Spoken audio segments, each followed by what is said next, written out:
Hindi ko na alam kung anong list ko. Nalilito na. Parehas ko lang yung wala-wala.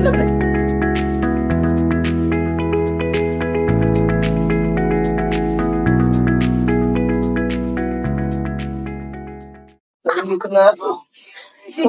Sabi kaya. Ayun yun. What's up mga grinders? Okay. Welcome sa 4th episode natin, no? Tiana? 4th episode na, no? 4th episode, season 1. Ayun. Ano mo season 1? Ano ba pag-uusapan natin ngayon? Ano ba? Ano ba gusto kong pag-uusapan natin? Hindi ano, sir. Gusto kong malaman, sir, yung yung mga effective strategies or mahiran mo ka ng mga effective ways how to yun, sir, mabigyan mo po ng mga solid strategies to become effective investor in Yun, no? para lang, sir, alam ko yung mga para maging guideline. Pwede. Kahit at least 5. 5? Subukan natin yan, 5. Yes. Tignan natin kung saan tayo makarating. Anyway, di ba? Pagawa ka naman kasi script na talaga ngayon. Hindi ko alam kung ano na yung mga na-research mo. Kasi ikaw kahit paano, no? Mag-research ko on your own. Yes. Yun naman yung sa advertising. Opo. Kasi, syempre, at the same time, kailangan pa rin talagang samahan ng research more than sa mga teachings mo, sir. Dapat, tinutulungan ko rin yung sarili ko na to deep dive more. Para mas malaman on my own yung mga other things na kailangan ko pang matutunan. Dun sa strategies na yun, na previous natin pag-usapan ngayon, may idea ka na ba kung ano-ano yung mga magandang strategies para pwede kong i-elaborate lang? Diba, sir, may nabanggit ka na crypto is one of the digital investment for now. Tapos, ano bang, syempre, hindi natin kailangan dapat mag-focus sa isang investment lang. Kailangan natin i-disseminate Okay. lahat ng mga potential where to invest our additional assets. Ayun. Diversify. Yung tamang term na yan, diversify. Kasi, normally, yung mga ibang investor, nung wala pa yung crypto, diversified sila. May real estate sila, may negosyo sila, may gold sila, precious metals, may bonds, may stocks. Yun yung diversification. Ibig sabihin, hindi nasa isang asset class lang yung pera nila, na-invest na sila. Kasi kung ano man ang mangyari, medyo magkaroon man ng global housing crisis, katulad ng nangyari noong 2008, bagsak yung presyo ng real estate, a portion ng investment nila is nasa real estate lang. Kasi hindi lang pera na nasa real estate. So, yung presyo nila sa stocks, kung iba doon, okay naman. Iba doon, bonds, okay naman. Hindi lahat nasa isang basket, no? So, isang ang sa investing na yan is, do not put all your eggs in one basket. Kasi pag nalaglag mo yung basket na yun, pasagla ng itlog mo. Tama, sir. Diba? Risk management yung pag-iwa-hiwalay mo ng basket. Kapag wala kang backup plan, sir, no, kung malugi man. Oo. Yun din pala, sir, no, na kailangan natin i-diversify. Ikaw, sir, di lang sa crypto, may other assets ka pa na invest. Yun nga. Tama yung kaluluyi. Kasi ngayon pa lang din ako nagsisimulan mag-diversify. Yung pa rin ang diversify to other assets, meron ginagawa talaga ng mga traditional investors. So, may real estate sila, personal yun. Pero pwede mo rin gawin sa crypto yun. Technically muna. To crypto itself. Huwag ka lang sa isang coin lang naka-invest. Yung iba dyan, may tinatawag tayong Bitcoin maximalist. Wala silang ibang alam, kundi Bitcoin lang. There's no second best para sa kanila. Walang kwent ng Ethereum sa kanila, XRP, Cardano, Solana, walang kwent. Parang gano'n na gano'n sila, oh. Wala. Bitcoin and other coins, gano'n lang. Ganun lang. Maximalist ang tawag sa kanila. So, pag ganun ka, kung ano man mangyari, dahil case nangyari sa Bitcoin, 100% ng portfolio allocation sila, Bitcoin na. So, wala mangyari. 100% damay ka lang if 20 na. So, technically, sa crypto per se, pwede mo rin hati-hatiin yung mga coins mo into number of coins. 5, 10, 20 coins. Diversified ka rin into crypto coins. Pero sir, hindi ba kaya yung may mga other investors na focus lang sa Bitcoin is para mas less yung risk management nila? Siyempre, Bitcoin is Bitcoin. Stable na siya. Hindi ka in favor sa gano'n. Oh. Actually, hindi ako masyadong into. Though I believe in Bitcoin. Pero hindi ako naniniwala na Bitcoin is the one and only coins out there. Walang ganon. Diba? Bangko. Dami-dami bangko sa buong mundo. Sila pa ang bangko natin na ginagamit. May naunang bangko. Pero may mga sumunod na bangko na naging madami ang clients. Bank of America, Wells Fargo, Chase, diba, BNY Mellon. Dami. May Citibank sa Pilipinas, Union Bank, BPI, Landbank. May mga nauna sa kanila. Pero doesn't mean na ikaw yung nauna, ikaw na yung pinaka king daddy and all at wala nang nararapat na sumunod sa'yo. Dati, Diana, diba? Kailan na-invento ang unang aeroplano? Kailan, sir? Early 19s yan, early 1900s yan, yung the Wright brothers. Pero ngayon, yun pa rin ba ang ginagamit natin ngayon ng aeroplano? Diba? Kasi nag-i-innovate tayo. Nag-i-innovate. Kung ano man ang hindi pagkukulang ng first prototypes ng mga aeroplano, nag-innovate yung mga engineers para mas magiging maganda and mabilis ang air travel. Until now, di ba? Way of transportation, Yes. sir. So, ganun din natin nakikita ang technology ng cryptocurrencies, ang blockchain technology. Si Bitcoin ang unang-una. Siya ang first generation. So, tingin mo, wala nang ibang karapatan yung ibang susunod, second generation, third generation, Yes. fourth generation, na makakuha ng market share sa buong mundo. Di ba? Di ba? Hindi forget first mover. Hindi forget first mover advantage si Bitcoin. Eh, siya na ang until magiging last mover, no? Nag-innovate ang tao. So, I believe na madami pa talagang opportunities. Yes, use case tayong makukuha, coins na lalabas sa crypto, and madami pa tayong mag-use. If you just do your own research. Ano ba? Basta sir, research talaga is important thing. Isa yun. Isang step.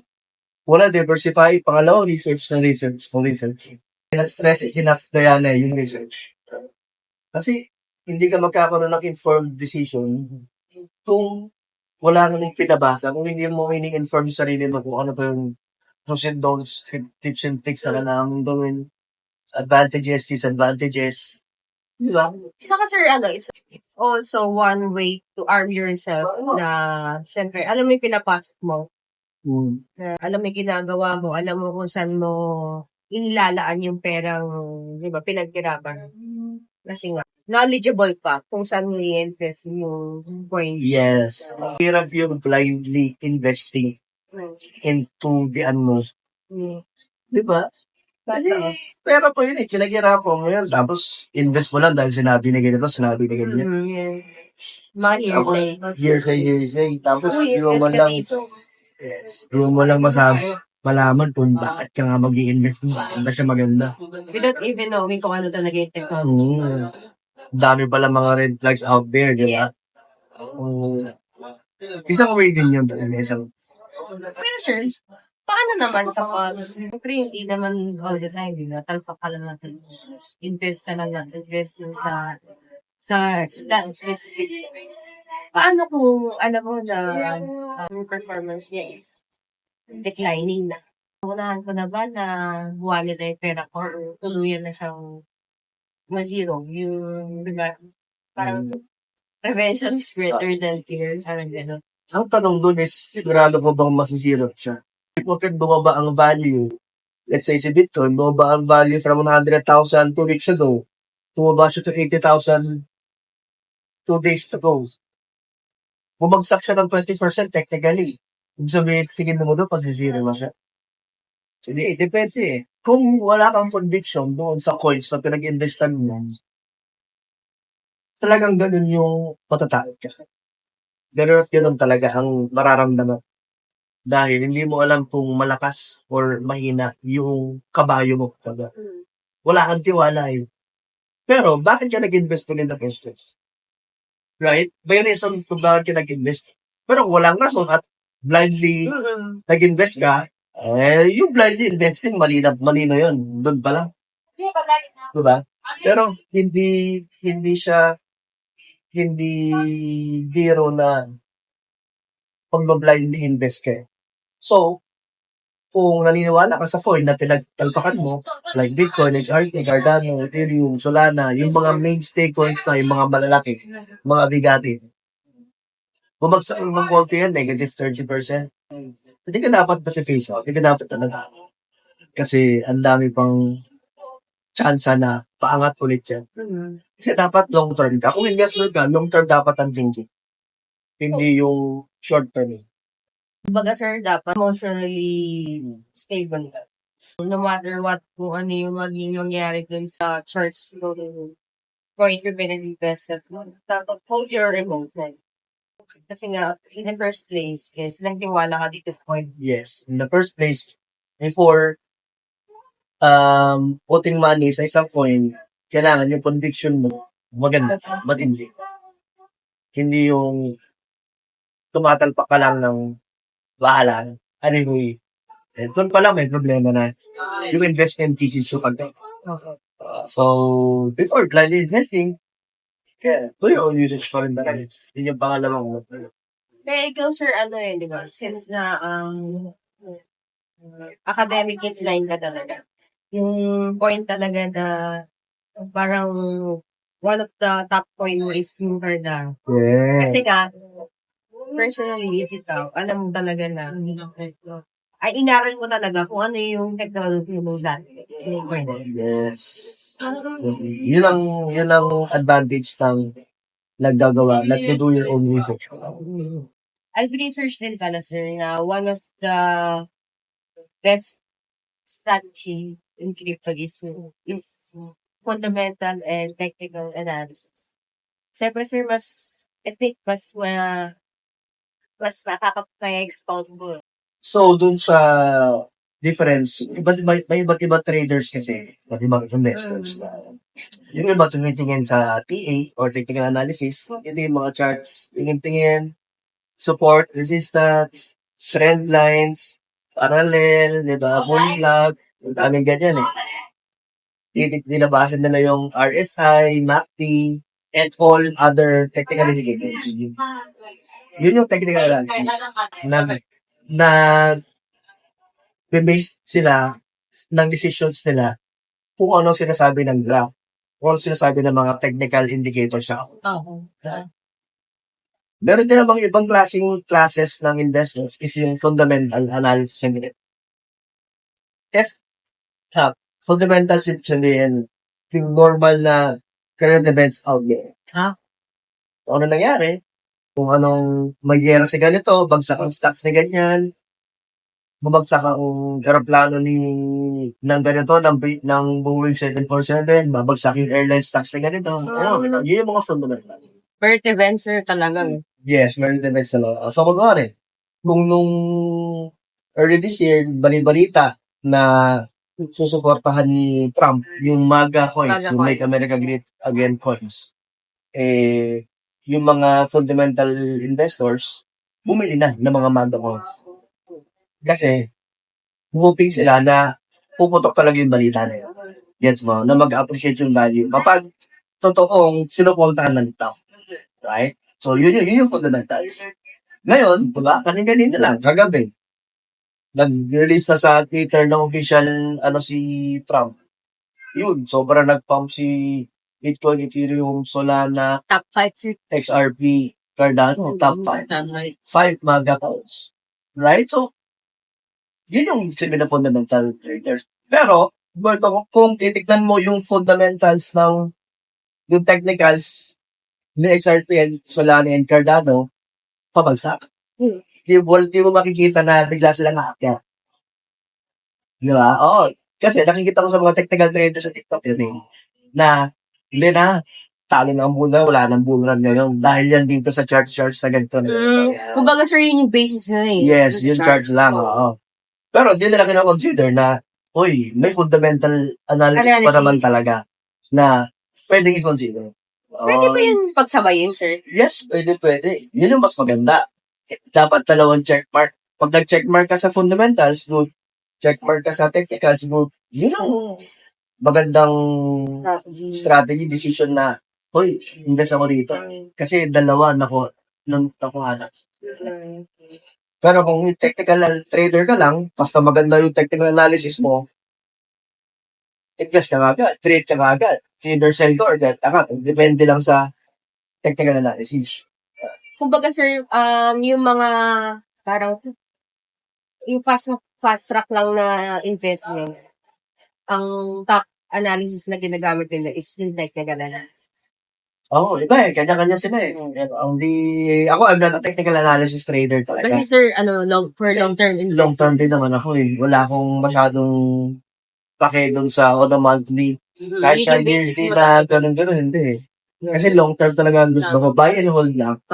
And anin mo pa yung technical analysis, kung babayad hold ka lang din, diba? So ako, fundamental lang ako. Kung ano yung tokenomics ng coin na yun, kung anong background ng coins na yun, kung saan siya ginagamit yung coins na yun. Tulad ng XRP. Dahil nga, ginagamit siya for InstaPay, cross-border payments, on-demand liquidity, investor ako sa kanya. Regardless kung kapangit ng charge na tignan. Kasi 5, 10, 20 years, investor ako down the line eh.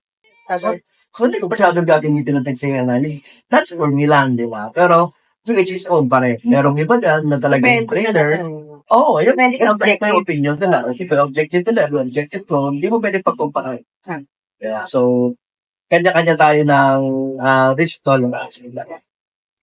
Eh, sir, di ba sabi mo na long-term investor ka?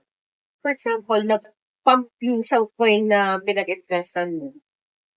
Siyempre, you same din naman. Hindi ka kumukulot time to time. Oo. Kumukulot tayo siyempre. To what extent? Meron. Option lang dito lang. Oo. Kasi kung meron kang entry strategy, meron ka din exit strategy. Okay. To what extent? As much as technically 66% to 80% know-how ng holdings mo. No? Kasi sumusunod pa rin naman ako sa bull cycle, yung market cycle. So at the end of the year, karamihan ng coins ko, mamibenta ko, pero around 60 to 80% lang. Okay. Hindi ko ibibenta lahat na. Habang tumataas tayo, mabenta tayo konti. Para meron tayong pambili ng gusto natin. And then, yung kalahati nung napagbenta natin, pambibili ulit natin next year kapag may bear market na naman. Okay. Madami pang strategies pagdating sa selling, buying and selling. Kung sa current events, how do you stay updated? Ano yung rituals mo? Diba? Kasi siyempre, we need to live it by. Kasi, diba, napag-iwanan ka ng... Yes, sir. So, technically ako, I breathe and live crypto talaga. Technically. So, gising ako normally, 6 o'clock. Ikakape na ako sa labas, sa may garahe. And then, Twitter lang ako niyan. Twitter, X. Yun pa rin. Hanggang ganun pa rin ako. Kasi doon tayo nakakakuha ng presidents ng balita. May mga madadami talagang content creators na big time international na talagang solid sila gumawa ng content. Pero gumagawa, si Modern Investor, gumagawa ng daily summaries ng mga happenings ng libro. Pero sa YouTube, meron sa Twitter.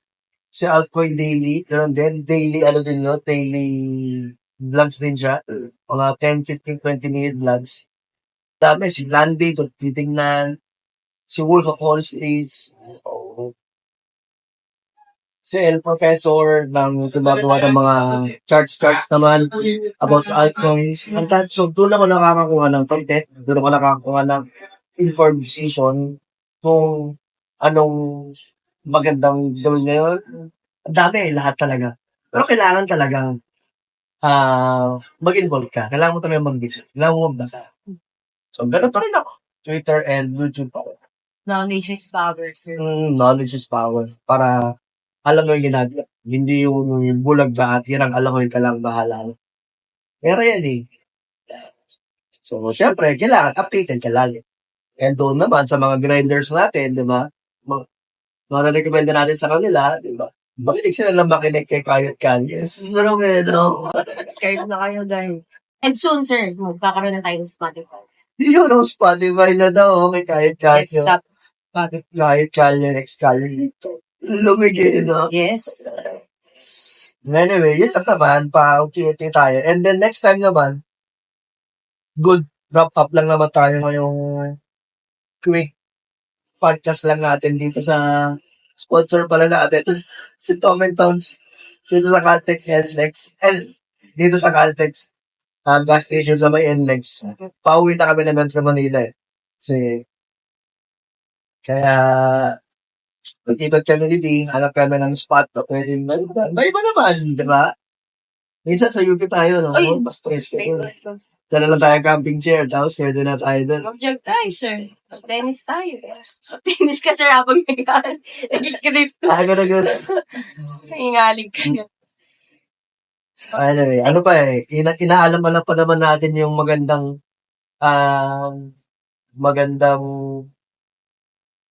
formula natin kung paano natin ayusin itong podcast naman. Kasi hindi naman talaga ito formal podcast. Eh. Alam naman na natin yung simulat sa film pa lang yun.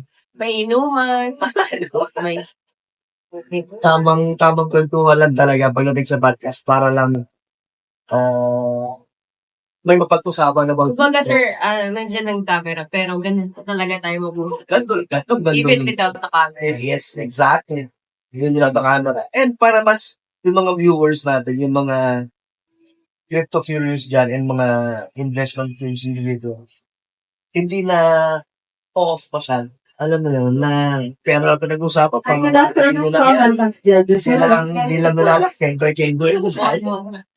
Isa rin po kami dun. Kengoy lang, no? Yan, kupal ka ba? Kupal ka pa, boss. Bossing. Bossing. Anyway, paano? Wrap up na natin to, di? Ha? Station namin. Next station natin tayo. MRT station. Dati ganun ako, sir. Ngayon, ano na ako? Gas station na. Yan lang, Miguel. Ito na, iba ng entrepreneur. Uy! Sige, paano po? Sana na-enjoy nyo itong 4th episode namin. Quick and short and witty episode lang. So, mga tips and tricks natin. Sana may natutunan kayo mga grinders. Ikaw? Yes. Sabi, Every podcast na to is very informative na magtatagal. Continuous talaga yung natutunan mo about people because lugi. Ano? Hold this a daily. yes, that's what it is. Pero, para mga grinders, till next time. Okay? Pero, Pero, sana naman tayo siya. sumalag ulit. Lipat naman tayo sa next station. Ayoko na. Sana hanggang mga season 18 ko.